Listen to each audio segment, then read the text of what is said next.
mics. Fancy like me? Well, you know, I do have microphones, but I didn't bring them. So All the we're just crap gonna. you brought. I know. Well, I didn't expect to do an interview, and I'm not going to edit this out. I'm going to let everyone know how much of a dick you are.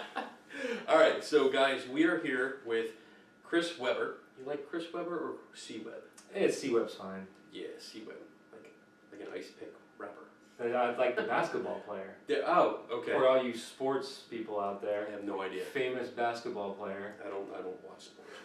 Anyway, so I'm trying to do a new series, and this is going to be the first one of it, of the videos that I do. And it's going to be more of a spotlight video. Picking out people, present day, from history, maybe locations that I find interesting, that I find important to skepticism, to science, to investigating claims of paranormal events and experiences and stuff, and putting some logic and reason to it. So, I figured, you know what, I'm down here in North Carolina, whereabouts, and I figured, you know what, you live close by, Yeah. I'll call you up, let's see what happens. All right? I was down. I'm So, here. cool. You run a podcast called Paranormal Skeptic Academy. Yes. At last I checked, you had 43 episodes, plus a bunch of like short PSAs. PSAs, yep. Okay. PSA shorts. Yeah. That's Play on words there. Yeah, I see what you did there. And the quote on your YouTube channel, on your website, is every episode I take your favorite paranormal reality shows and use critical thinking and scientific evidence to examine their claims. Mm-hmm. This is Paranormal Skeptic Academy, schooling paranormal experts. Yes. Yes, I love that. I guess, you know, I have a whole list of questions Yeah. here in my high-tech questionnaire here, but I'm gonna deviate a little bit. You say schooling paranormal experts. What do you think paranormal experts are? Well, you notice the paranormal experts is in quotes, Yes, right? it is in quotes on the site. Yes. To me, a paranormal expert is someone you see on TV who claims to know things about the paranormal. You don't really get a background into who they are or their qualifications, but you also don't get a background into some of the science that they try to apply in their investigations, and you're presented with a TV show. So my whole philosophy behind the podcast wasn't to go out and do my own paranormal investigations. I don't have the time, money, or resources to do that. Right. But my purpose behind the podcast was to kind of critically analyze and expose these paranormal reality shows so that people who are watching them with fresh eyes, or people who don't really understand the paranormal, can kind of see what they're all about and what they're truly trying to do to you, and how they actually manipulate evidence, or how they manipulate your emotions through editing and through the process of making a television show. So it's more like these experts, again in quotes, you never see their credentials. Right. You have no idea what their background is, and that's a big issue. Right. Right. That's actually a great. I have a question down here. I'm just going to jump to it because you know we have a format, but fuck it. Yeah, fuck the format. We're not going to follow that. I get asked this a lot because I do my own blog, I do my own videos, Right. and we pretty much do the same thing. We question claims, we question people's motives, their methodology, Right. their evidence, all that shit. What qualifies you to question their claims? Besides as being an asshole with a microphone and too much time on his hand? Well, I mean, Okay. yeah. Besides that, Well, I think as far as educational-wise goes, I hold a master's in social work. And if anyone's ever taken a graduate level curriculum, they teach you certain critical thinking skills, research methods. The last year of my education, I had a research methods class where we'd actually have to go pull data, run reports, analyze different types of data and information, and actually do a research report and submit at the end of the year as kind of like our thesis. okay. Right? And so throughout the whole tenure of that 2 years, they're teaching you critical thinking skills, how to analyze resources, how to analyze evidence. So I think that puts me in a unique position where I have that knowledge background, where I can apply those same techniques to when I'm investigating or researching a paranormal event. Especially with these TV shows, because if you're familiar with the format of these paranormal reality shows, what they do is they go to a location, they give you a history of the location, and they mix in the paranormal history of the location. And so starting at that point, yeah, exactly. Starting at that point, I can go and look at their specific claims and say, well, let me look at what the historical significance of this place is, or what really happened in this place. And I'll give you a good example of what actually happened. My latest episode, episode 43, Sloss Furnace, Ghost Adventure, Zach Baggins, season 1. Forgot what episode it was from season 1. But Sloss Furnace is in Birmingham, Alabama. Mm-hmm. Now, the furnace was a coal processing plant. Now, there is a rumor or a story that there was this really evil foreman that worked his workers to death. And the workers finally had enough uprising and threw him into a smokestack or a melting coal thing and killed him. Like, wow, that's a pretty big claim. Yeah. There would be some evidence of that. Well, I start Google fooing it, right? That's where I start, and I start researching it, and that story, all you see is on paranormal sites. There's no genesis, there's no, zero start point of that story outside of paranormal sites, and they all kind of share the same story. And so I started digging into it a little deeper and looking at the actual history of the place. I went to the Sloss Furnace's historical website, because it's actually a national historical landmark, okay. And I looked at the actual history of it. And over the course of 100 years of operation, this place had 10 deaths, which 10 is a lot for any person to die during their job, but 10 over 100 years is far from the 24 they were claiming under this one foreman. And there's zero historical evidence that this slag, is what they call them, existed in history, ever. So nothing, no documents, no pictures, nothing. It's just a paranormal story. Wow. So in the episode, Zach goes on a tour with an actual historian who tells him the history and some of the deaths that occurred at the place, the real life history, and then he goes on the tour with the people who run a haunted tour, or a haunted, like during Halloween, you do like a haunted thing with the place. Okay. And that's when he heard the slag story. And so it's kind of ironic when he was in a dark place where they say slag attacks, and he's calling out slag. And so in the episode, I'm like, wait, I understand that you're calling out a non-existent ghost of a person that actually existed at one point in time, but now he's calling out a non-existent ghost of a non-existent person. And lo and behold, he gets hits on his calling out of slag. So there's nothing at all. During the course of that show, because I have to rely on you because I don't watch this shit unless I absolutely have to. Right. During the course of the show, did they ever go back to the historian to confirm that this slag? No. No.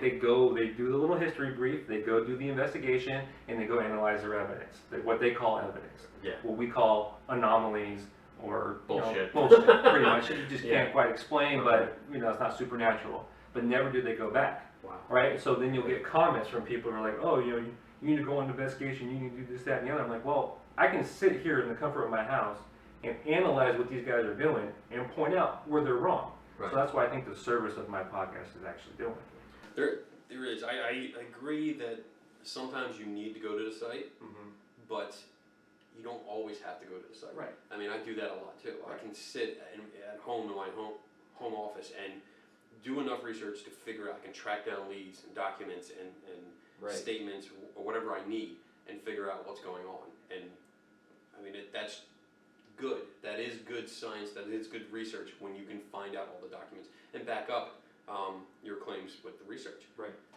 Wow. So the guy didn't exist at all. Did not exist. And they did. And they got hits. They got from hits. This non-existent guy. They got hits. Yep. Well, it is a TV show. Exactly. It is Zach.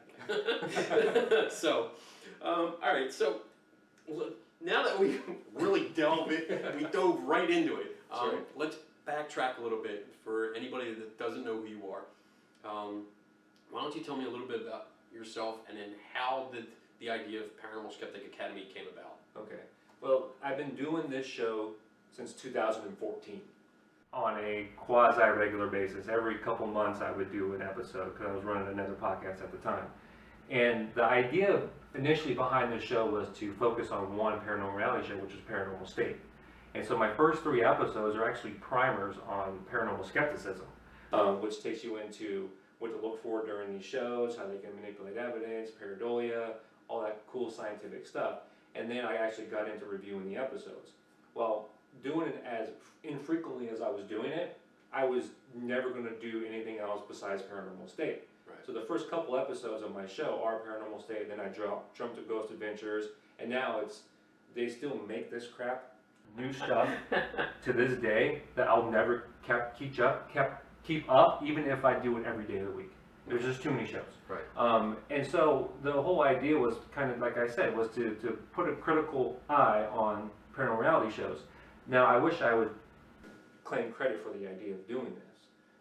But at the time, I had a friend named Dumbass. That's what he went by. I didn't call him that. No, that's cool. I like that. And if you want to search out his now defunct podcast, he doesn't do it anymore. It's called Dumbass's Guide to Knowledge.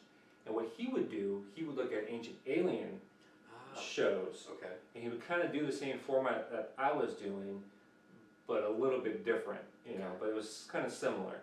And then so I kind of took that and ran with it with the paranormal shows.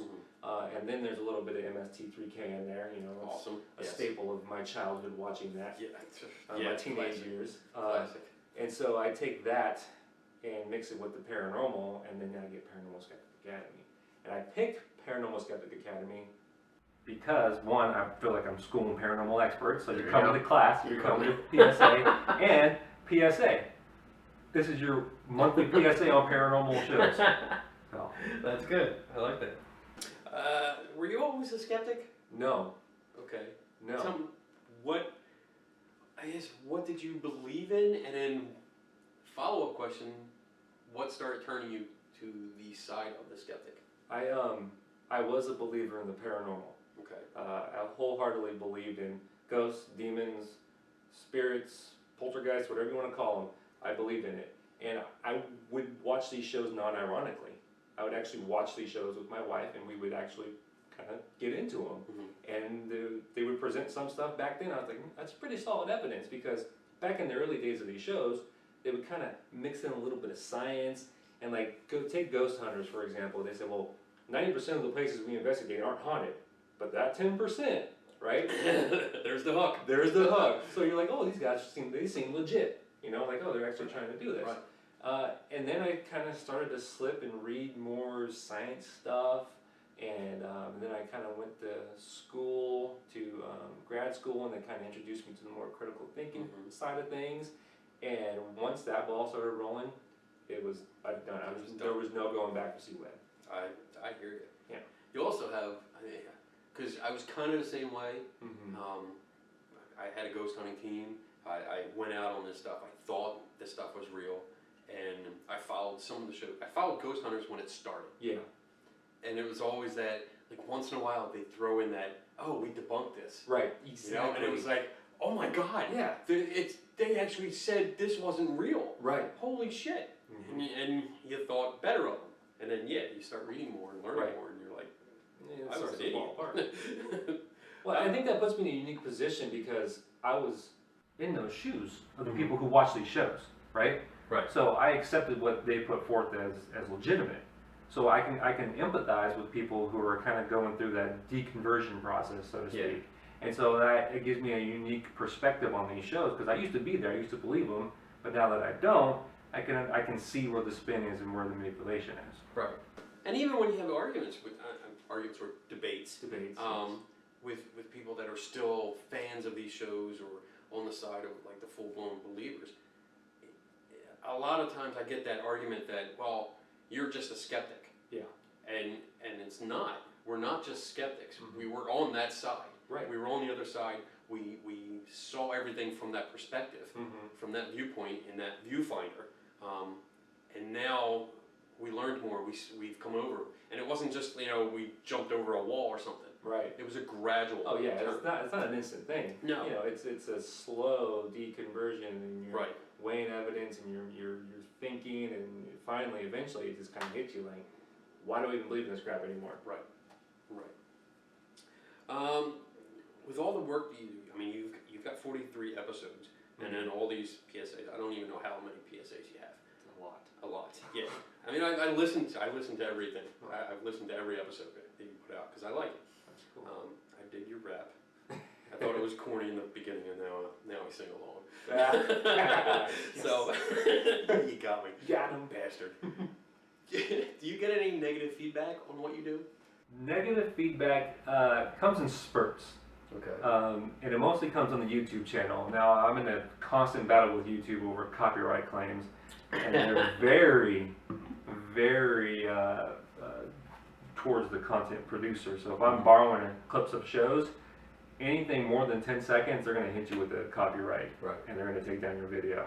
Or Okay. they're going to block it in certain countries, which happens to be my biggest market, which is the U.S. But there is a lot of people who listen in Canada and in the UK. Okay. But some of the more popular shows like Ghost Asylum or Ghost Brothers, I'll get more critics on those. Most of the time people are just saying, hey, shut up, stop talking, I want to watch the show. I'm like, you fucking idiots, I tell you what the show is in the very beginning.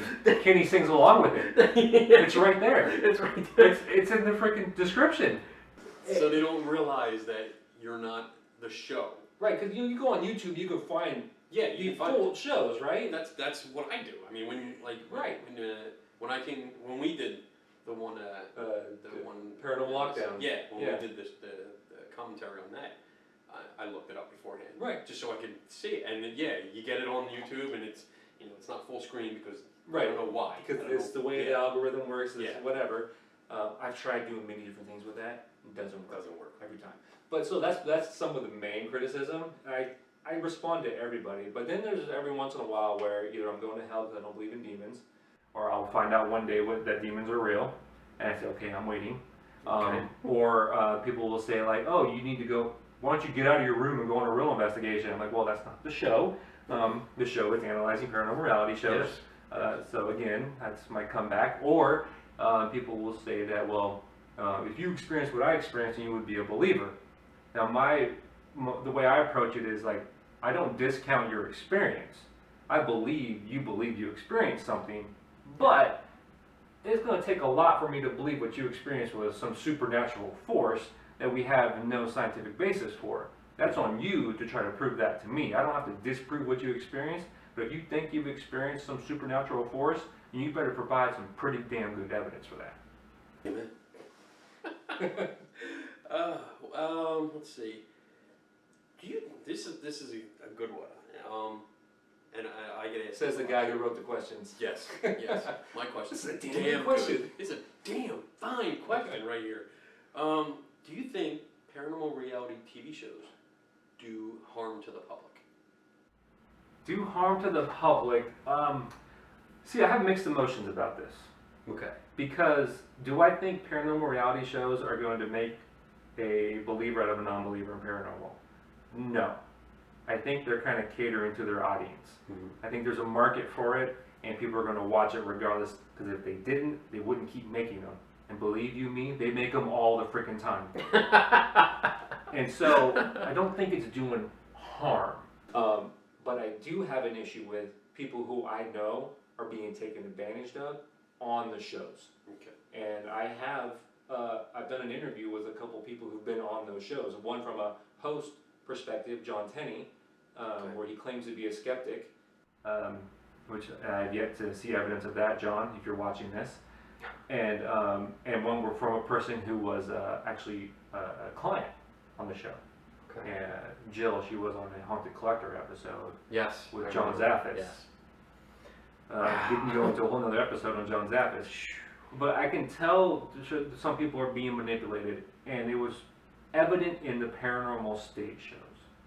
Because Right. that's why I kind of stopped doing paranormal stage, because I would get so pissed off at it that it would just be me with an angry face yelling at the episode the whole time. I don't know what that's like. I mean, it may be entertaining to some people, but like to me, for my health and well-being, I can't do it. But no, I don't think they're doing harm in a sense that we're gonna have a dumber populace because of it. Okay. Well, what about the people that, yeah, like you said, like they do follow it. They go out there, they take them at their word. I mean, I do see, like, disclaimers. It's just television. It's Right. entertainment and this and that. But on the flip side of that, I do see groups, individuals, take it as real. Like, Yeah. not just a reality show that's usually scripted, but it's a real show. They're doing science, and everything that's out there is real.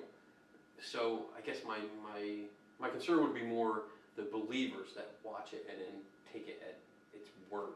Yeah, I see what you're coming from, because they can push it to a point where they can harm themselves. Yeah. Right? They can put themselves in a position where they're in a place they're not supposed to be and they could get hurt, or that they push it to a point where they just have this complete psychological breakdown and they can harm other people. Yeah, I get your point of view, and I agree with that, because to a certain degree, are you going to convince those people that what they're doing is wrong? You've interacted with more believers than I have in the paranormal, because you go to people and you talk to them at conventions, and you used to be an investigator, ghost investigator, or ghost hunter. I don't want to sully the name of investigators, they're ghost hunters. And so you would have a better insight onto the individual basis. But as far as the shows go, there is a market for it, and that's why they make them. Right. Okay. All right. So, well, let's bring it up a little bit from that downer. But what's your favorite episode that you've done? My favorite episode, hands down, is the supernatural Bigfoot episode of Finding Bigfoot. That was the craziest fucking episode. I probably did the least amount of talking because I just had to let the clips play, because me explaining it would not do it justice. And it mixed the paranormal with Bigfoot. I mean, the guys on here were claiming interdimensional Bigfoot beings, traveling to different spirit levels, this, that, and the other. And there was the way Moneymaker and his crew, right, were trying to mesh this episode. For all of Matt Moneymaker's faults, he did not believe a word these crazy fucking people were saying. That in itself is funny. Is entertaining of itself is watching Matt go like, yeah, okay, well, then this, right? But Bobo, on the other hand, he was eating that shit, hold down. There was a guy in that episode who would psychically communicate to Bigfoot and type it out on the typewriter what he said. But check this out. No one can watch him type. He had to be alone in a room to watch him type. And these crazy fucking people thought that was legit. Like, oh, this guy really can talk to interdimensional Bigfoots and type what they're saying. And it wasn't like a conversation we're having right here. It was like, me, Bigfoot, me come to Earth to give you this. Oh, man. It's like Bad Cowboys and Indians movie, you know? Yeah. It hands down, Supernatural Bigfoot is my favorite episode. Wow. Hands down. So, okay, on that note, that's a good segue. You do most ghost hunting shows. Yes. Most of your content has to do with ghost hunting shows. But you have, like you just said, dipped into Bigfoot. Right. What are your thoughts on the existence of the creature? Bigfoot is my favorite cryptid, Okay. by far. Yeah. Not because Bigfoots exist or this, that, and the other, but because the cognitive dissonance and confirmation bias it takes to believe in him is fascinating from a sociological point of view. Mm-hmm. And also, there are more ghost hunting shows than Bigfoot shows. I think there's like 2 Bigfoot shows, Finding Bigfoot and Killing Bigfoot. By the way, Killing Bigfoot, phenomenal. Just phenomenally bad. Oh, okay. It's a group of rednecks with guns looking for Bigfoot in the middle of the night. I'm just surprised no one's gotten shot yet. I was waiting. I was waiting for that because I've seen, I think, a half of 2 episodes. So like I watched one episode, I got 20 minutes into it, and I was like, I can't do it. And then I tried it again because I was going to a Bigfoot event. Yeah. And I wanted to see the main stars that were going. I wanted to see who they were and how they acted. And again, I think I made it 15, 20 minutes in, and I was like, no, I'm not fucking talking to them, nothing, because I just cannot not say anything to them. Right. So right. It's better if I just don't know avoid them and ignore them completely. Right. They argued in this episode. There was a Bigfoot convention in Oklahoma, I think, like one of the main ones in Oklahoma, and I shit you not, I did an episode on it where the no-kill Bigfoots were arguing with the kill Bigfoots, and the kill Bigfoots, which is Killing Bigfoot, treated Bigfoot as a threat, like you would a coyote. Yes, right? I remember this episode. Right. And then the no-kill were like, they're like humans, you don't kill them. Maybe why they're not being seen because they're afraid of you guys. All that crazy nonsense. But as far as like why I love Bigfoot, Because Bigfoot or a Bigfoot-like creature could exist. There could be a natural explanation for a Bigfoot.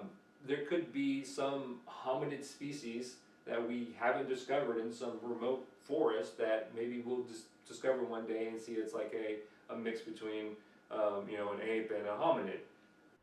Do I think it's ever going to happen? No. But it's the most plausible thing that could happen in the paranormal realm. Do I think Bigfoot's going to travel from another freaking dimension? Is that why we can't find him? Why not? Well, Maybe he's opening a wormhole. it's true.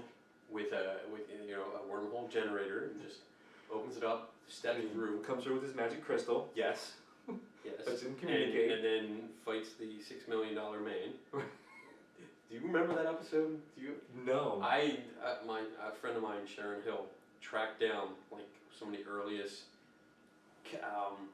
connections of Bigfoot and like aliens, because there's a big Right. idea that Bigfoot is an alien Right. or is helped by aliens, and tracked it down to an episode of the $6 million man. And I remembered as soon as I heard her say it, I remembered it, and I looked it up on YouTube. You can look it up on YouTube, and it's Bigfoot that's fighting the $6 million man. I gotta look that up. And then you find out that there's aliens behind it. It all makes and sense. it's just phenomenal. I love it. See, there's so much fun to have in this, Yes. this side of the game. But yeah, like Bigfoot to me could exist. Is there evidence for its existence? No. Okay. Simple. Same question with ghosts. Like, what are your thoughts on ghosts, whether they exist or not, or just what do you think? Ghosts to me, and here's my problem with ghosts, Lay it on me. and ghost hunters in particular. They come into a hunt with a certain amount of assumptions, right? Based on assumptions, like Yes. you get an electromagnetic impulse, that's a ghost. You get a cold spot, that's a ghost. You hear a garbled sound in an EVP, that's a ghost. They assume those things to be true. But my problem is, well, let's take a step back, okay? Why are those things evidence of a ghost? Mm-hmm. Well, because every time we're in a spot where we think there's ghosts, we get this. Like, no. Back up further, because we're just going to go around in a circle here, Yeah. right? Why do you think that that's a ghost? Try to come up with a theory or hypothesis to explain why you have an electromagnetic impulse be a ghost.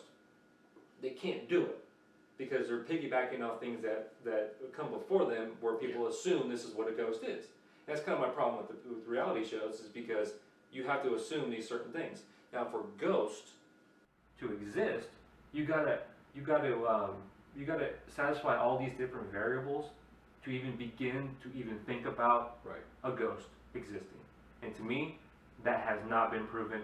I don't think it's even been started to be proven, and it's not satisfying. Yeah. So it's more or less you're saying that they've skipped a whole bunch of steps. Yes. And just jumped to the front of the line. Right. And saying, well, we already know this. X, Y, Z equals ghost. Yes. But why X, Y, Z? And we've not gone through A, B, C, D, E, F. Exactly. None of that. Right. Okay. That's my biggest Totally problem. I totally agree. I mean, I don't have anything to add to that. All right. Moving on. All right. Next question. I think you mentioned this. You've never been on a ghost hunt or a Bigfoot hunt? No. No. Would you? I would, and I've been offered. You and Lou. We tried to get this bastard to go to the Pennsylvania Bigfoot camping weekend, and he wouldn't go.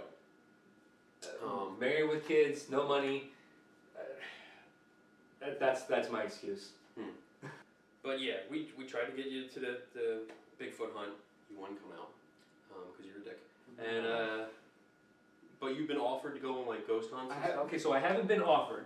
Okay. I made my services available because I legitimately want to go on one to have that experience to help me with my podcast. Okay. And so I reached out to, probably a couple of years ago, there's 3 or 4 paranormal groups in the Raleigh-Durham area. And they all had websites and they all had emails. And I reached out to all of them. And I was honest with them. I said, look, I don't believe in paranormal. I'm a skeptic. I do this podcast. But I want to go on an adventure or Zach Baggins here. Adventure. I want to go on a hunt with you because I want to experience it. Every one of them say, what we do is serious. We're not like what's on the TV shows, and we take it very seriously, so we're going to say no. Every one of them. Wow. Refuse to have a skeptic go with them. I don't know why. I never got a response back to why they don't want me to go, but I've offered. It's interesting that, like, in the responses that one of the claims is that they're serious about this. Right. Yet, they don't want someone that would be serious about it Right. to come along. That's Kind of oxymoronic, right? Yeah, exactly. Like, why would you not want that counter voice? Right. To prevent groupthink, to prevent these different. Yes. To Confirmation bring in bias. some different ideas, alternative ideas that might help explain, that might improve the quality of what they're doing. Right. Right. At the very least. Yeah, at the very least. Very least. That's ridiculous. They missed their opportunity. Well, there's I don't know how it is down here. I mean, I'm from the Philly area, so we always have public ghost hunts, which are open to anybody to come out, and I attend quite a few of them just as long as they're cheap. Yeah. I don't pay like $50, $60 or more just for me Right. to come out. That's ridiculous. Even if it's helping a historical society or something like that. Mhm. I don't mind helping buildings, with repairs and shit like that, but like $15, $20 max. Well, you gotta think too. This is a business for a lot of people, Yes. right? So these places that people go to and do these TV shows, they get publicity out of it, Mhm. and they'll do ghost tours. They'll do sleepovers in these places. So it is a business, and so you also gotta look at that factor too. Like, what is their main influence? And when you find out that someone's having financial trouble and they can't restore this old house, and all of a sudden they got ghosts, Yeah. put two and two together. It's not that hard. Yeah. But That's a topic I just started covering. I mean, in the last couple of blog posts, and I've talked about it on like our Geeks and Ghosts show, which you've been on. a couple times. Yeah, a couple times. That it's just that ghost hunters are like a cash cow. Yeah. They're willing to shell out money to visit places, and all these historic places that are falling into disrepair Right. know this, and I know a lot of these historical societies, which I don't want to talk bad about them, but they do attend like other societies and look at their programs and say, oh, you have a ghost hunting program. Let me go find out what's going on. How do you run it? What do you do? What do you charge? And this and that. And then these stories start coming up. Right. A place that was not haunted a decade ago, All of a now sudden. 2 years ago, all of a sudden it's got stories. Right. And there was a place recently that I visited that kind of falls into this, where it develops stories, but there's no specific claims. Right. All the stories are coming from ghost hunters who started going there. There's nothing solid. There's absolutely no testable claims. Right. So yeah, I see where they're coming from with trying to raise money, but That's you touched on it, right? It's what I find, and you probably can attest to this as well, is that 99% of what evidence is a personal subjective experience. yes. I can't sit on my couch, watch a TV show, and know that Zach Baggins feels cold. I don't know that the hair on the back of his neck stood up when a alleged spirit passed in front of him. We have to rely on what they think they felt. And a lot of that is just subjective personal experience. And if you know anything about science or the scientific method, that shit gets thrown out. Yes. That's why we have the scientific method. Yes. Because we can't rely on our senses. Mm-hmm. I mean, anecdotes or something like I was always on the philosophy that anecdotes are not evidence. Right. They're not, and I still feel that way. Mm-hmm. All the evidence and research and study that I've done still points to anecdotes, which are stories, your experiences, Right. that you tell people about. They're not evidence of something. Right. At the most, they are a starting point. Mm-hmm. They're like, oh, you felt something, you had this happen to you, you perceived this experience. Okay, well, it's a starting point. Mm-hmm. Let's start looking into it. and that's as far as it goes. Right. And then it takes over. You know, let's look at the experience. Let's recreate what happened. Let's retrace your steps, Right. this and that, and see what's going on. But stories themselves are not evidence. Right. And then it's even worse when you base your interpretation of evidence. Your let me say this right. Your interpretation of the data as evidence based on a story. Right. And then when the story falls apart, your premise is gone, Right. and now everything else pretty much crumbles. Right. And that's what I see a lot of these places doing. They're calling in ghost hunters, the groups that come in that claim to be scientific. They don't follow any kind of scientific method, protocols, procedures, whatever. Right. They do exactly what they see on TV, no matter how serious they are. Right. They do exactly what you see on TV, and they claim that their lights or noises or grumbles or stomach growling is evidence of ghosts. And these stories come out there, and that's what I see a lot is that the stories develop because the ghost hunting teams post them, Right. social media, other ghost hunters see that, they want to go there. Right. Now the place has a reputation, now every weekend they get booked, they raise money, they're happy, they keep the stories going. Right. Whether they're true or not, they don't care. Right. And I get both sides of it. I understand the historical society needs money, Right. but then again, it's bad Right. pseudoscience. Right. Oh my God, that was a good discussion. I Yeah. like that. I like when we go off, off the path and just Off the beaten let's path. explore shit. You are open to the idea of attending a ghost hunt and a Bigfoot hunt. Right. So if anybody wants to, he's in North Carolina, the Raleigh, Durham Durham. area. Where? Raleigh, Durham. Okay, that area. If you have a ghost hunting team and you want to shut a skeptic up, I mean, it's a challenge, really. Right. Yeah. Make me a believer. Make him a believer. Show him what you have. Show him what you can do. What you think you can do. There you go. I mean, what better challenge, I guess, to a ghost hunting team or even a Bigfoot hunting team, whatever, a paranormal team, than to bring a skeptic along and change their mind. And like, are you open to changing your mind? Of course. What could change your mind? No, that's a good question, Isn't Mr. it? Biddle. Isn't it? And I think about it often. Mr. Weber. But, It's not going to take my personal experience to change my mind, Okay. because I already know that's flawed, Okay. right? So it's going to take hard scientific evidence. For me to prove that Bigfoot exists, we're going to have DNA evidence of a Bigfoot, Mhm. or strong physical evidence, Or body. or a body, Not killed, right? but Yeah, we want them to be alive, so if they're alive, we can study them. Yeah. But if we find a dead blanket hit by a car, whatever. Ghosts, on the other hand, it will take a whole lot. I mean, a whole lot yes. to convince me, Because because there's not only just the paranormal aspect of it, but there's also the spiritual aspect of it that you have to contend with as well. Even though most ghost hunters don't really advertise their spiritual beliefs, but it's an underlying factor in what they do. So Ghosts will take a whole lot more than just DNA. a lot of ghost hunters bring, their beliefs, their beliefs that they were raised on Right. into the investigation, which is wrong. Right. It's wrong. I always try to tell people, hey, you can have your personal beliefs, but leave them home. Right. That's what science is supposed to do. Yeah. Right. Yeah. So you are open. There was good evidence that came out and said, hey, we've tested this.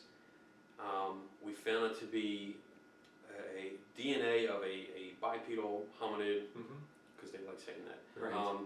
And it looks to be what we would classify as a Bigfoot. And we even have a body. Hey, we have a body. And we've tested it. We've independently tested it. And all this stuff, we have a Bigfoot. I would say first, show me the peer-reviewed article, Nice. right? Because you may do all this independent stuff, you may write about it, but send it to other experts in the field Yes. and see what they say. And if there's a consensus amongst the experts, then I will change my beliefs on that. I like that. So it's possible. The onus is on them to do that, Yes. to convince the general skeptic community, or even just the general community in general, but the onus is on them. Okay. But it's possible. Right. Doors open. The doors open a crack. A little bit of You're light willing to shine in peek and see Right. what's going on. Yeah. Here's something.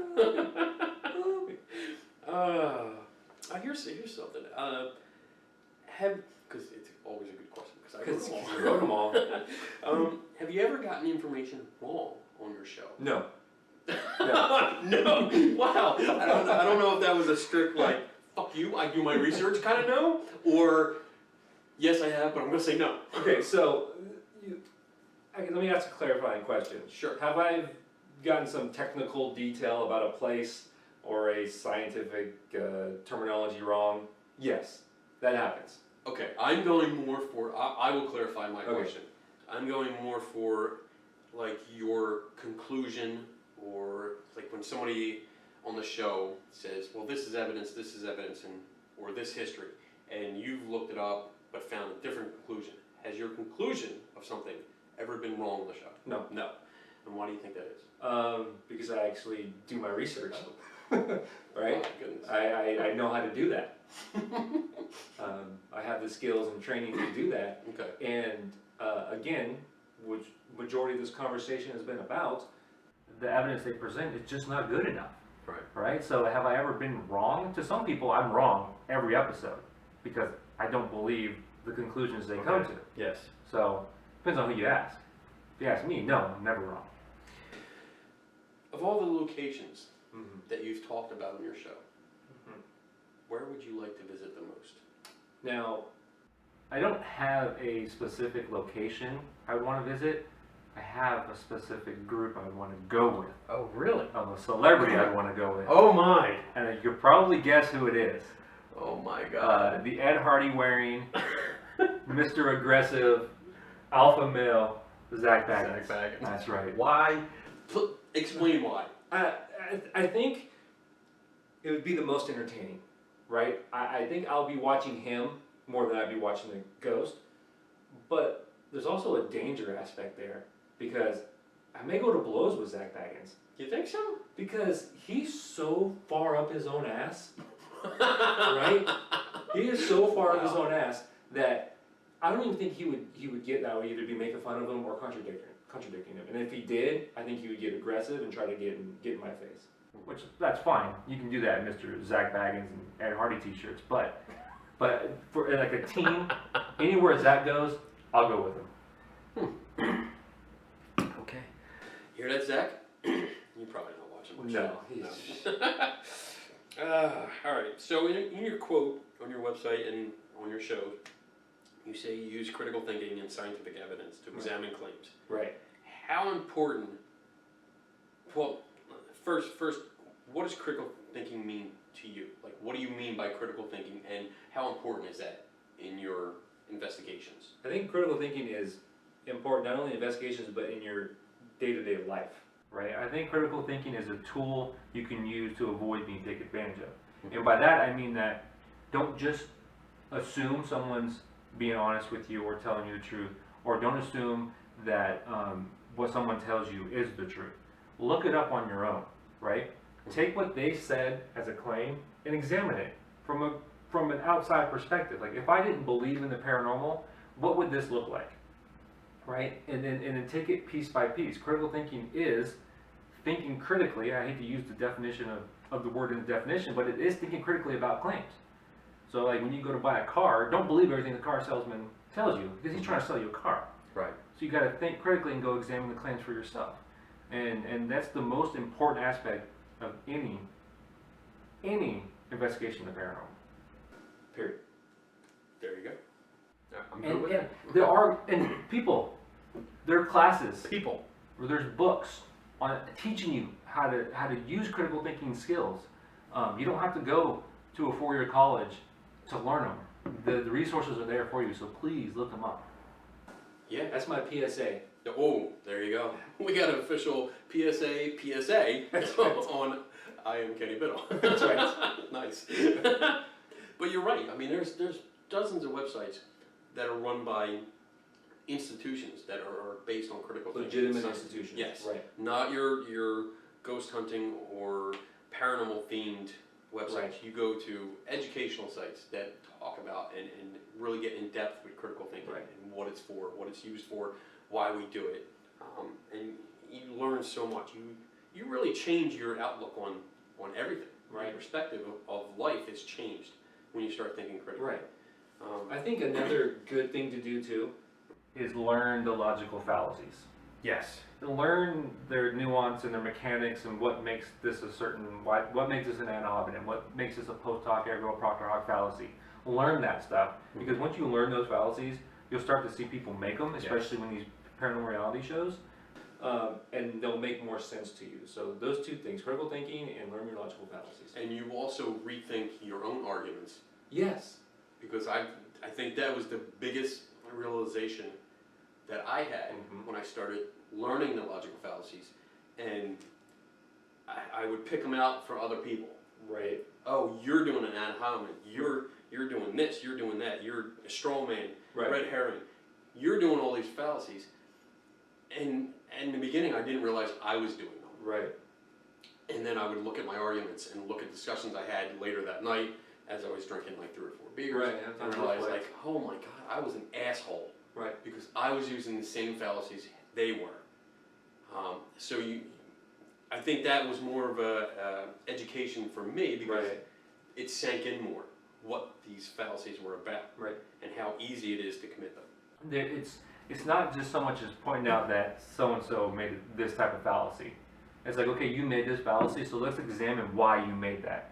That's where the critical thinking comes in. Let's step back and work through this process and examine where it went wrong. Also, I also think with logical fallacies, when I'm writing my show, or I'm doing like a PSA show where I get to do more research on a topic, I try to structure my argument where someone can't use you made a logical fallacy argument in a position, and that allows me to write better and to write clearer and make my point come across a little easier, because like, okay, I wrote this, and if I wrote it this way, someone can come and say that I made this fallacy, so let me rewrite it and rethink it. It helps. Right. I do the same thing. I mean, I script out my shows, the videos that I do, and I don't always follow it. Yeah. I don't follow it like a teleprompter or anything. I try to read it and say, all right, you know what, I'm going to do this section. I'm just going to go off the cuff. But I do think about that. I do think, like, if I say it this way, I'm going to screw it up. Right. Or I'm recording and I say something and then the flag goes up on my head. I'm like, Can't stop. I I got to use read that. this. Yep. No, because I sound like an idiot. Yep. Yeah. So it really does affect everything you do, and I love it. I think everyone's better for it I think so. when you start learning this. Right. Awesome. This is a great interview. I love this. Last question that I have on here. What would you suggest these paranormal TV shows do to improve overall? Well, okay, now this is funny that you bring this up now, because I went down a rabbit hole of paranormal reality shows on Amazon Prime. And there are some terrible paranormal reality shows out there. I'm not talking about from the evidence perspective, just from a production perspective. Because what we see on TV now, they're polished, they're edited well, the production level is pristine. It actually adds to the experience of the show. I mean, some of these paranormal reality shows that I'm going to be reviewing coming up in some future episodes, they're just bad. They're just bad shows. Okay, so first of all, if you're making a paranormal reality show, have the best production possible that money can afford, right? Secondly, have a counter voice. Have a skeptic. Have someone on there that can provide an alternative point of view. The best show that does that is Paranormal Home Inspectors. Yes. Okay? If you haven't seen Paranormal Home Inspectors, there is a legitimate home inspector that examines the claims of the people, of the homes that people live in, and they say, this is what we experienced. He goes in and says, oh, it's because, there's a draft in this door, the door is off kilter, wants it to open, or the floor is old, or it creaks, this, that, and the other. And what it does, it's not going to help the paranormal's case, because it shows you what you're supposed to do an investigation, and how ridiculous the paranormal claims are. So that is why I don't think they do that. is because it does point out how ridiculous their beliefs are when you have that counter-skeptic voice. But if I had a magic wand, every paranormal reality show would have a skeptic in it. Good. I think the Brits do it the best.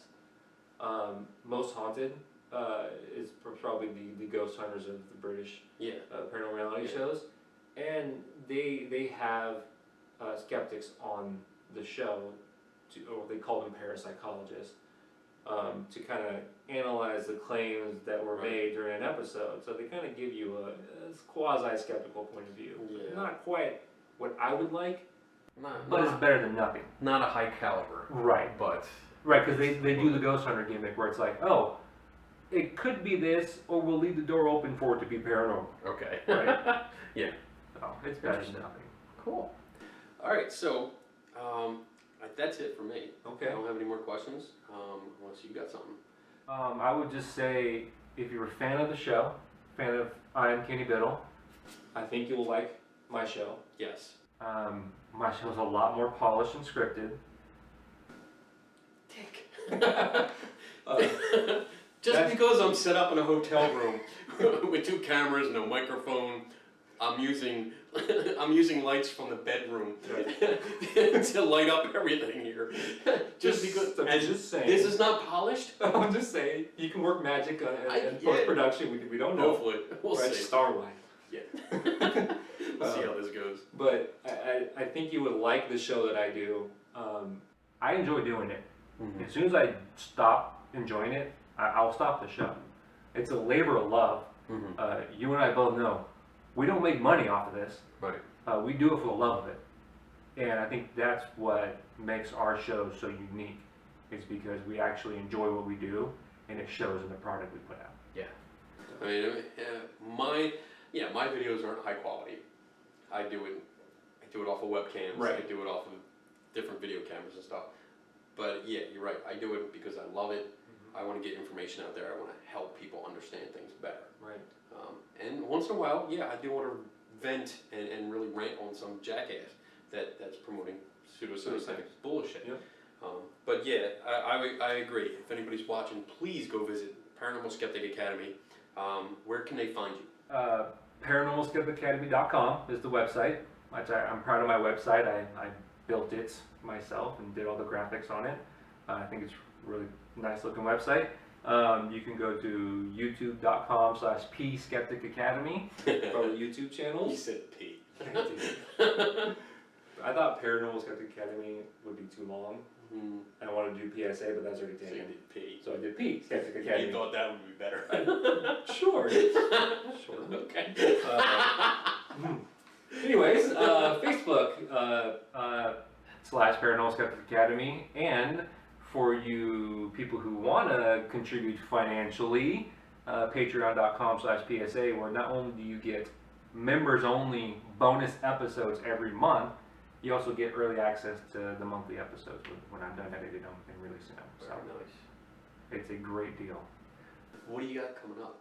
What kind of episodes? Do you have anything in the works? I'm working on editing right now. I have a episode on Derek Cora. You know who Derek Cora is? He's a No. British psychic. Okay. Known fraud and huckster, like all psychics. But he is particularly loathed in the UK, so my UK fans are really going to enjoy this episode.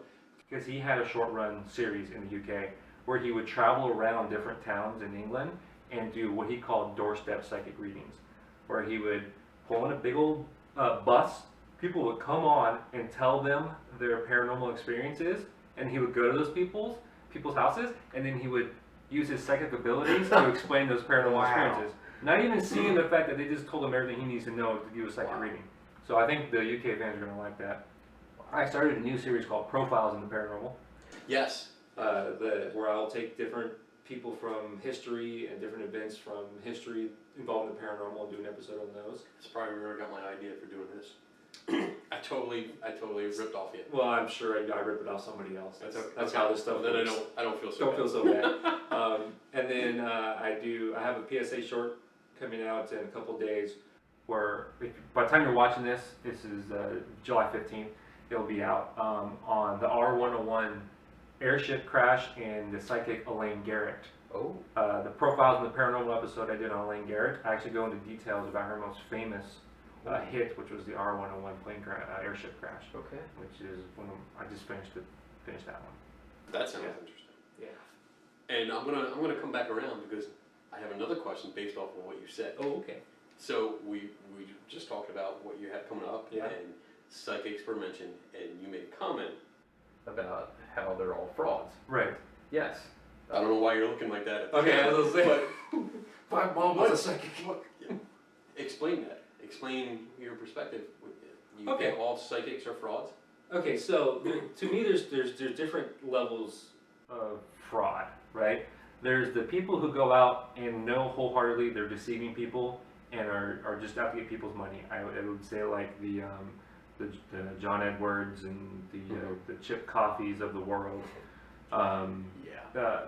And then there's also the psychics who you see you'll see their little building on the side of the road where psychic readings where I do believe they come from an honest not an honest but a genuine perspective, right? You mean they believe they can Right. do what they can do? They believe what they can do, and they believe they're helping people. Okay. But at the end of the day, their abilities are fake. There's no such thing as psychic abilities. There's no evidence to support that conclusion. So, yeah, they're all frauds. It just depends on what they're doing with their gift. Are they legitimately defrauding people of their money, or are they just trying to guide people and help them? But bottom line, they're frauds. Interesting. That's pretty. I don't know if that's bold or not. It's pretty. Yeah, it's pretty bold. I mean, I'm not going to argue with you. I don't. Maybe I will. Okay. Let's argue. Oh, here we let's go. debate this. I don't think that fraud is a very strong word. Okay. So, and like you explained, I mean, I agree with your explanation of it. That some people are out to deliberately deceive people. Right. Yes, and for all the meaning that I can put into it, they are frauds. Right. They deliberately rip people off. They are grief vampires that take money in order to pretend to talk to your loved ones and get a lot of money for it. Right.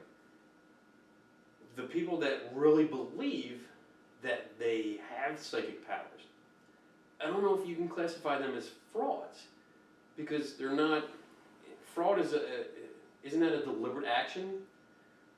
Well, I mean, we would have to look at the We'd have to look up definition the of the word, and I'm going to look up the we don't have definition. any I'm gonna put it devices on in the- our possession to do that It's for gonna, us. it's going to be on the bottom. Well, I have a phone. I can use a phone. I'm going to look it up right now because this is what we do. We're both going to look it up during the show because I can edit some of this. Great video right here, by the way. Yeah. Well, see, this is called raw. It's right. Fraud. Let's see. It is the wrongful or criminal deception intended to result in financial or personal gain. A person or thing intended to deceive others, typically by unjustifiably claiming or being credited with accomplishments or qualities. Mediums exposed as tricksters or frauds. So, see, to me, the definition, both of these definitions Yeah. that come up are deliberate. So, the people they know that they're So how would you classify?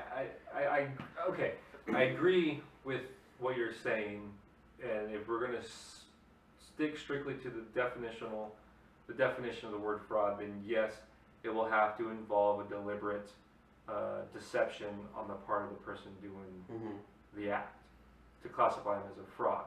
So how would you classify the people who claim to be genuine? I would. That's hard. That is hard. If they take money from someone to do it, If they think they're doing it, but does that count as fraud? Because you're deceiving them, think you have this gift. You know, you may truly believe it, but you're taking money. You're taking their money. right? It's like advertising that you can do it's advertising you can do a skill Right. that you can't do, Right. but you think you can. Right. But And you in still this keep case, they using money. think they can hear voices of dead people, Mhm. and they're communicating with loved ones. So they're taking money for a service that they think they're delivering. Right. I still don't see it as fraud. I see it more as, I guess, misguided. I don't know. Well, I think if we're gonna stick with the definition, Which, if you want to be safe, we can. Then I think it would take a deliberate act of deception to classify as a fraud. I don't really care about being safe. So, right? but I mean, for it's, sake of argument, yeah, right? I think- You're making a semantic point where, like, you know, not all psychics are fraud, but all, well, not all psychics are frauds, but all frauds are psychics. I don't know if that works out. I'm not sure. And that probably doesn't work. Because I do know, I do have friends that claim to be psychic or mediums or whatever term that they want to use. And quite a few of them, I think, genuinely believe that they can do this. Even though they won't let me test them, they're concerned about being tested. And I don't know, yes, I don't know why. I question that. Right, if they're concerned about being tested, There's There's some something part wrong. of them that thinks like maybe this They don't isn't believe it. Yeah. right. So is that a deliberate deception?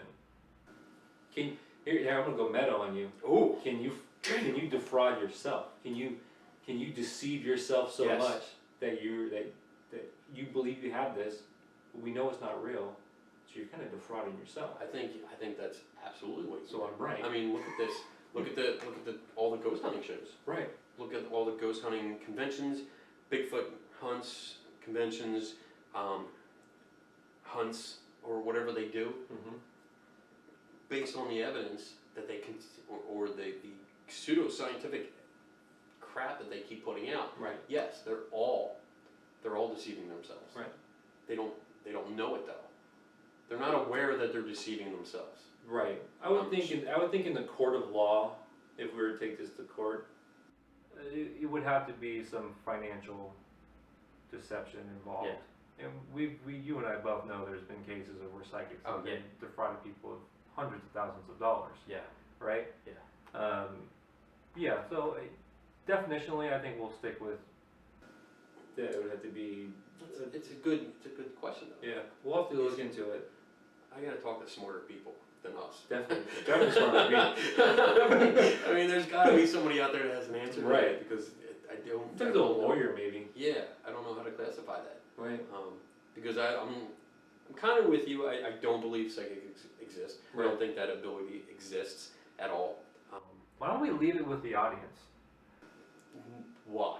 That's true. They're Why? watching us. They So- can't be smart. So the No, audience, we love every one of you. the skeptics in the audience will say no, they're frauds. Right. While the cynics will say frauds. Yes. The skeptics will say, well, I'm not sure. Shades of gray. Shades of gray there. The believers that watch will be like, no, you guys are jackasses. Yeah. The psychics are real, and we have them on our team. Blah blah blah. So I can't just leave. I don't like leaving things up to the audience. And nothing against the audience, nothing against you guys. But sometimes when you have decisions like that, I hate that you decide mentality. I'm not saying you decide. Okay, I'm saying The audience, what do you think? you decide. you decide your own definition. I say, what do you Okay, think? What do you think? And we can use that as a jumping off point where we can get a mixture of responses and we can take that and form a concrete opinion. Okay, so if you guys watch this video, either on YouTube or Facebook, make sure you leave comments in the comment section and tell us what you think. And we'll see what happens. I'll let you know what happens and what kind of comments I Yeah, get. just tag me in the post. Yeah, that'll be interesting. All right, cool. Cool. I think we're good. All I right. think I kept you long enough. Yeah. Yeah, thank you very much. I Mr. appreciate Biddle, your time. always a pleasure. Yes. So make sure, everybody, you go to Paranormal Skeptic Academy, go visit, listen to his podcast. You can get it on like iPhones, I forget what, all them. Every podcaster you could imagine, Yeah. it's on there. Stitcher, everything. Road trips, it's great to listen to. Listen to his rap. It's corny, but it's good. And it's good shows. You learn a lot. You really do. And that's what this And is his all wife loves me.